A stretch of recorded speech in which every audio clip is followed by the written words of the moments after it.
আপুনি এইবোৰ কি কৰিছে ইহঁত ইয়াত ঘৰ জোৱাই হৈ থাকিব দেউতা এতিয়া ইহঁত আপোনাৰ পৰা থাকিবলৈ ঠাই বিচাৰিছে পিছত আপোনাৰ পৰা সম্পত্তিও বিচাৰিবলৈ আৰম্ভ কৰিব তেতিয়া আপুনি কি কৰিব এই সম্পত্তি কেৱল তোৰ নহয় ইয়াত মোৰো অংশ আছে শুনিলানে আপুনি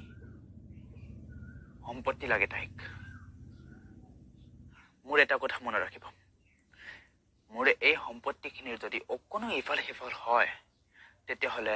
কথা কিন্তু ভাল নহ'ব দেউতা আপুনি কি কৰিব এতিয়া কেৱল হত্যাৰ ভাবুকি দিছে লাজ ৰম নাই ইয়াত ঘৰ জোৱাই হৈ থাকিব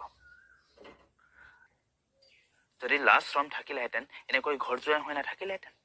কাইলৈ ৰাতিপুৱাই আমি দুয়ো একেলগে ইয়াৰ পৰা গুচি যাম নাথাকো মই এখন ঘৰত য'ত তোমাৰ সন্মান নাই যোৱা মোৰ কোনো আপত্তি নাই